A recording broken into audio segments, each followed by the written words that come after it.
Welcome back to Second Kings, and we already read the story of Hezekiah's illness, healing, and the prophecy of Judah's downfall in Isaiah 38.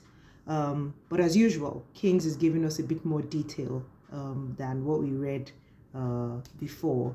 And so here are a few things that I noticed in this version.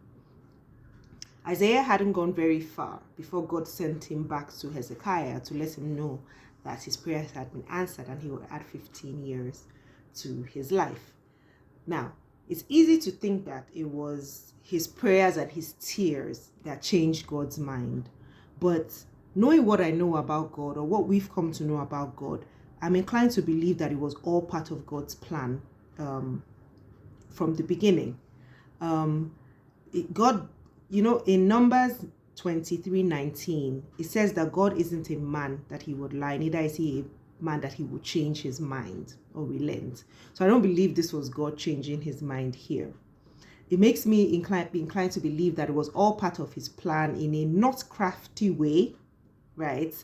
Because I've learned that prophecies are usually associated with a call to repentance, a promise, and then consequence. And in this instance, Hezekiah's prayer was a tool in making God's plan manifest. God used his prayers as a tool to accomplish his will. He wasn't quite done with him yet, which was why the 15 years wasn't like a favor or, oh, let me just pity you. God knew what he was doing. Now, the second new fact that I found out was that Hezekiah had a boil. So I was like, when I, with the sickness, I was like, oh, I wondered what the sick. And then I found out from here that it was a boil when God said, take some crushed leaf figs and put it on the boil. And I was like, is this a symptom of the disease, or is this the disease? Now, personally, I hate boils. They're so painful and annoying. But yeah, perhaps maybe it was part of his suffering. It was part of what caused his suffering, because I still can't reconcile how a boil would lead to death. But hey, what do I know about Old Testament diseases? Now, the miracle of the sundial, which was something that was in this book that wasn't in the previous ones that we read, was God's sign that he would heal Hezekiah.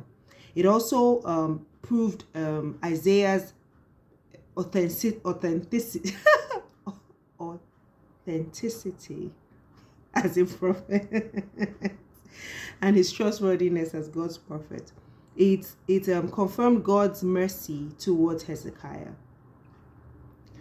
In my own opinion, I believe that Hezekiah basically just wasted the 15 years that God gave him. Even though he started out well, he now went on to make forbidden foreign alliances with dire consequences for the people of Israel.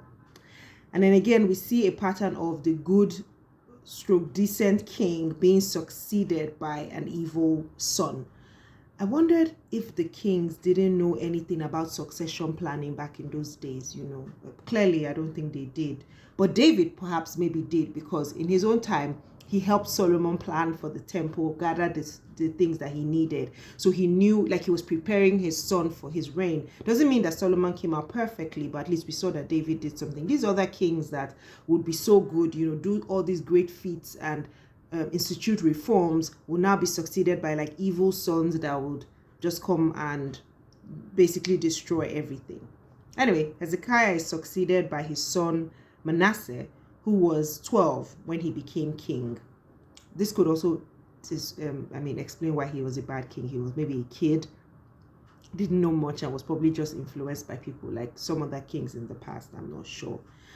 But Manasseh broke every law against idol worship and basically undid all the things that his father had done. He rebuilt the high places, the Baal altars, dealt with spiritualists, and sacrificed his son to the detestable god Molech. And he even set up an image of Asherah in the temple of the Lord. Now I was like, that one blew my mind. I was like, where the Lord was being worshipped, you're setting up idols. So it just shows that he was just so far gone. He led the people back down the path of apostasy, and this obviously incites God's promise of coming judgment. After him, his son Ammon rules and follows also in his footsteps. He didn't reign for long, though. He reigned for only 2 years, and his servants conspired against him and had him killed. And the people executed those who had them killed. Just chaos in that time. The people of the land now made Ammon's son Josiah king after his death. Now let me share the lesson I learned about God. God's character of inexplicable kindness is on display in Hezekiah's story. In his pain and suffering, and obviously his fear for death, Hezekiah cried out to the Lord, and the Lord answered him, knowing fully well that Hezekiah was going to waste the 15 years that he was given. We humans have such short memories. When we're in pain, we will cry out to God and we will draw close to him, seeking help from him, comfort and escape. And when God does what he does, grants us his mercies, it's in our nature to just forget and focus on ourselves, our needs and our pleasures. I think from this story, we must learn to protect our intimacy with God and also not fall into the temptation to forget God when he blesses us. You and I are guilty. So it might be something worth just pinning as a lesson and something that we have to just keep trying. And by God's grace, he will help us. So tomorrow we'll continue the story of the kings towards the end of the existence of Judah, and we'll be reading 2 Chronicles 32 to 33. I can't pronounce anything today. Thank you for joining me. See you tomorrow.